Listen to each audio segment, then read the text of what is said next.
In the 2010 NBA draft, out of all 60 players drafted, only 2 players remain in today's NBA.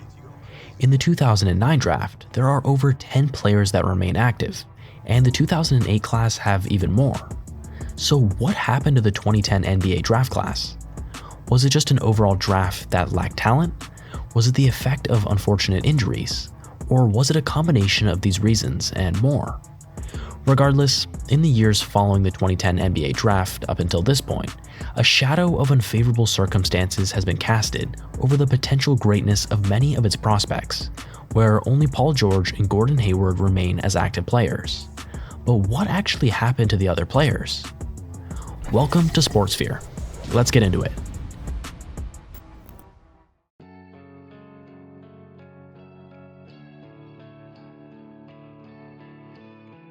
He's like one of the only players left in his draft class. Me and his teammate, actually. And you don't even know who. Gordon Hayward. Yeah. We are the last Mohicans. Before we look at how the individual careers of the players played out, let's take a look at every single draft pick in 2010. Out of the 60 players drafted, only 11 of them had NBA careers lasting a decade or longer. This leaves the remaining 49 players largely considered journeymen, with names you've probably never even heard of. So in this video, we'll be touching on players that have over a decade of NBA experience in this draft class, and decipher exactly what happened to them that led to their seemingly premature exit from the NBA, starting with Lance Stephenson. Lance Stephenson was drafted by the Indiana Pacers at pick number 40, which some would consider a steal. Known for his offensive skill set and energy off the bench, Stephenson averaged over 9 points in 23 minutes per game throughout his career. But it was his highlight reel plays and energy off the bench that earned him a beloved reputation around the league, especially in his Indiana and Lakers days. While he had a successful 10-year career, his offensive efficiency declined in his later years, and combined with his lack of overall defensive ability, NBA teams began seeing him as a liability more than an asset, which led to lost interest in re-signing him.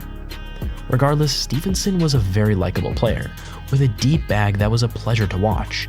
However, his game style lacked longevity, leading to an exit from the NBA at 31 years old, and he would continue his career overseas.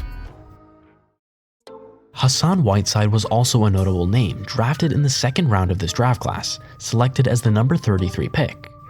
Whiteside started his career off with the Kings, and it wouldn't be until 3 years later where he began receiving adequate playing time and would soon prove his ability at the Miami Heat.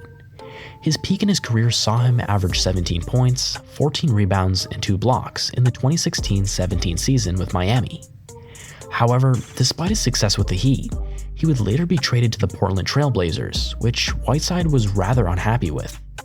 Regardless, he would have a largely successful season with Portland, averaging 15.5 points, 13.5 rebounds, and almost 3 blocks. However, despite proving to be dominant on the stats sheet, when you observed his game closely, his flaws became evident. Despite having a great offensive feel for the game, Whiteside lacked effort, especially defensively, and struggled with consistent level-headed defensive decisions. As a result, he would then be traded from Portland to Utah, but his weaknesses were still prominent. These issues, along with injuries, ultimately led him to not being re-signed by the Jazz, and he's now out of the league. Nevertheless, Whiteside was still a good player, especially in his Miami Heat days. However, his full potential was largely never met due to prominent defensive flaws. Next up is Avery Bradley, who was selected as the 19th overall pick in the 2010 NBA draft by the Boston Celtics. Bradley later proved to embark on a career that highlighted his defensive ability as his most valuable asset after beginning his career as a Celtic. Known for his relentless on-ball defense and ability to hound opposing guards, Bradley quickly established himself as a premier perimeter defender in the league.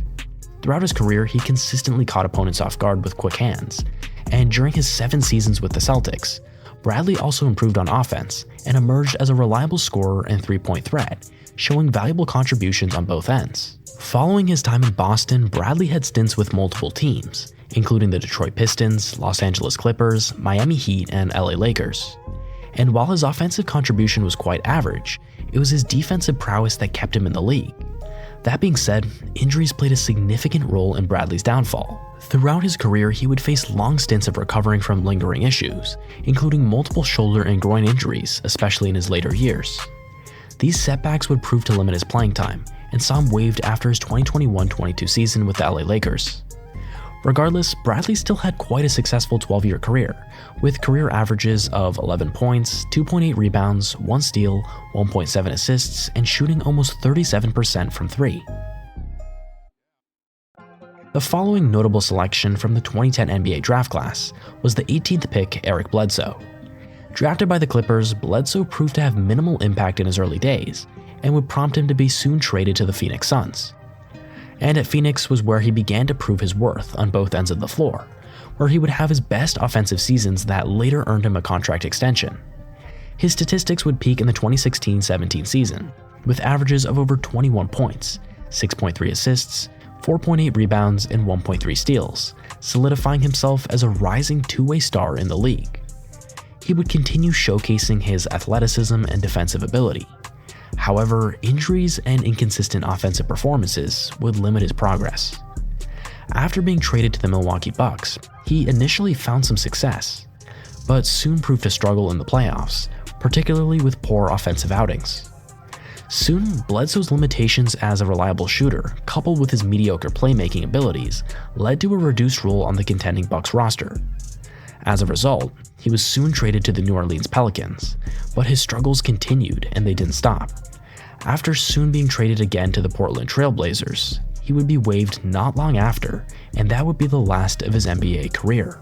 Regardless, Bledsoe still had a respectable career and played 12 seasons in the NBA, which tops the vast majority of NBA players in history. The following prominent player in this draft class was Al-Farouq Aminu, who was drafted by the Los Angeles Clippers in 2010. And after just 1 year with the Clippers, he would quickly be traded to the Pelicans. Although Aminu's defensive skills and rebounding made him a valuable role player, he undoubtedly had some offensive limitations. Regardless, his length and defensive versatility would see him remain on the Pelicans team, playing a second unit role, before being traded 3 years later to the Mavericks. And after a brief stint at Dallas, he would then be moved to the Portland Trail Blazers, where he would have his best years.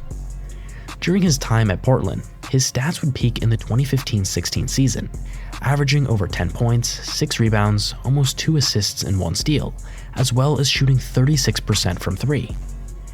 After his 4 seasons with Portland playing a prominent role, Aminu would earn a near $10 million a year contract with the Orlando Magic. However, a torn meniscus would soon occur that would kickstart a series of injuries, halting his NBA career not long after. Again, Aminu's 11-year NBA career showed more longevity than most players, but this didn't change him being an overall average NBA player.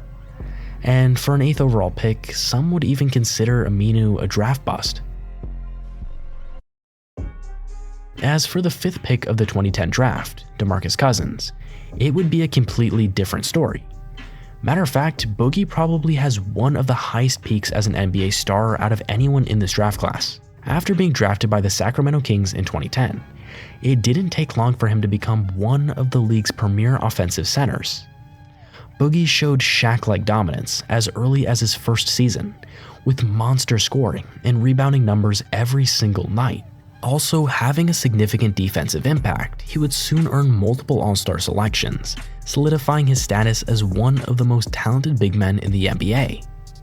Cousins would continue his dominance and peak in his 7th and final season with the Kings, where he averaged a ridiculous 27.8 points, 11.5 rebounds, 1.4 steals, and 1.3 blocks.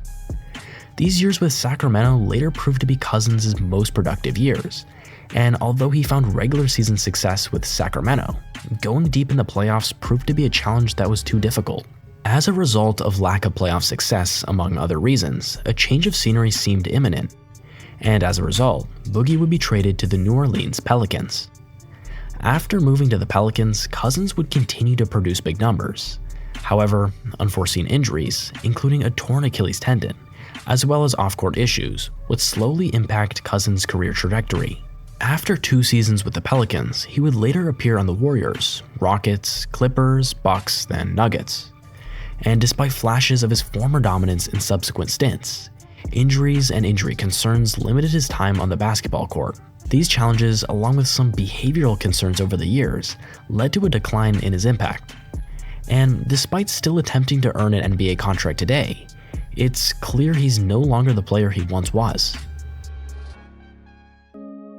After being drafted by the New Jersey Nets, now Brooklyn Nets, in 2010, Derrick Favours showed some promise as an athletic and skilled frontcourt player. Favours' rebounding and shot blocking abilities were notable during his time with the Nets, and peaked during his later time at the Utah Jazz, where he played 9 seasons. He was an overall solid all-around big man, but that's all he really proved to be. As his career progressed, factors such as changes in team dynamics, struggling to strive in a role, and lingering injuries slowly contributed to decreased contributions. Favours would later move to the Pelicans from Utah, before later moving back to Utah. And when he returned to Utah in 2020, the Jazz recognized his lack of productivity, and he would begin receiving a much more limited role, averaging just over 16 minutes per game. And after just a season with the Jazz, he was traded to OKC in the 2021 season.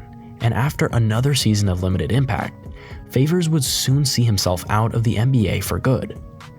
Despite the decline, Favours has still had an above-average NBA career as a big man, with career averages of 10 points, 7 rebounds, and 1.2 blocks in 12 NBA seasons. After being drafted as the 2nd overall pick by the Philadelphia 76ers in 2010, Evan Turner showed promise as a versatile wing player who also had some playmaking ability. Turner continued to develop and had a breakout offensive season with the 76ers, averaging over 17 points. However, there was no denying that these numbers were inflated because Philly were probably the single worst team in the league at the time. He would later be traded to the Pacers for the tail end of the season, then the Celtics in the subsequent year, and although he would play an effective second unit role on a contending team, his offensive impact still slowly declined over time.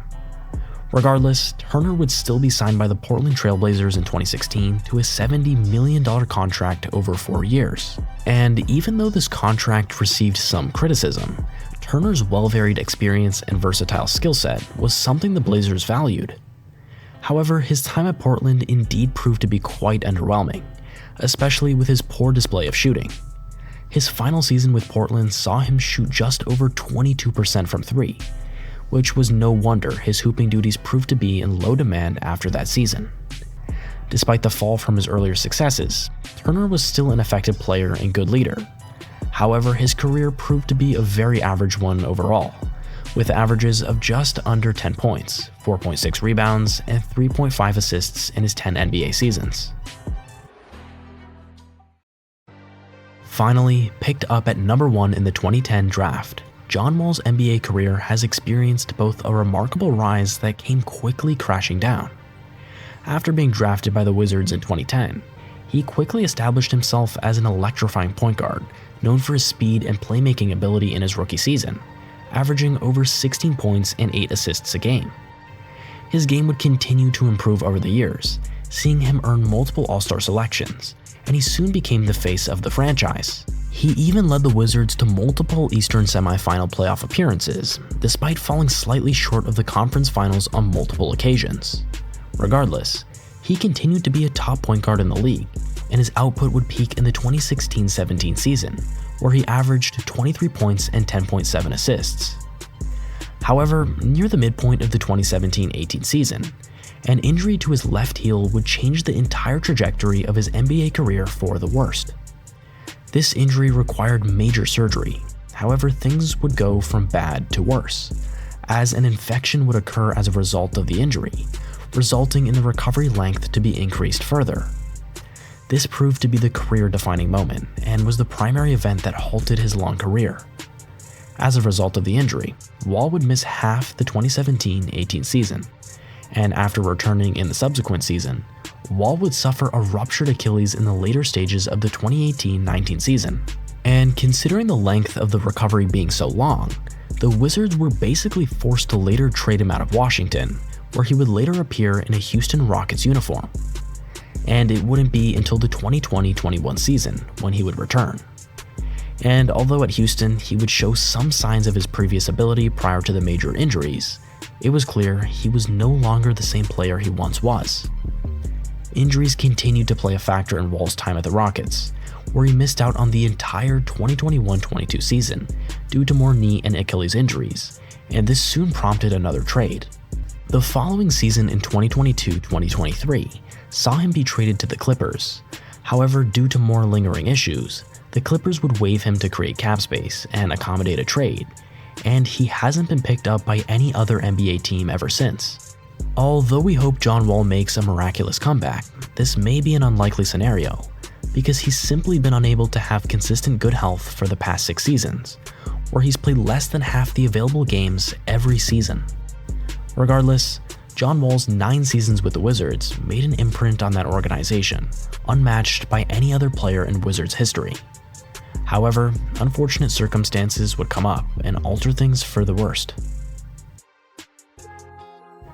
It's no secret that the 2010 NBA draft class has been marked by a lack of longevity, seeing only 2 players remaining from this class 13 years later. And among the 60 players selected, only 11 managed to sustain careers lasting a decade or longer, while the remaining 49 players faced an average career length of just under 5 years. While some of these 49 players were plagued by injury issues, it's evident that the class as a whole was at a disadvantage in terms of talent if we were to compare it to other drafts. In regards to the 11 players with most significant careers, it was only John Wall, Demarcus Cousins, Eric Bledsoe, Avery Bradley, and Hassan Whiteside that experienced above-average NBA careers in overall impact, in addition to active NBA players, Gordon Hayward and Paul George.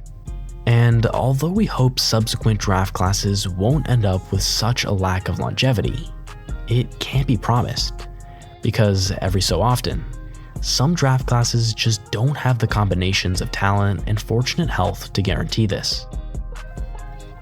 Thanks for watching SportsSphere. Please like the video if you enjoyed it. Also, comment down below who you think had the best career in this draft class. And we'll see you in the next video.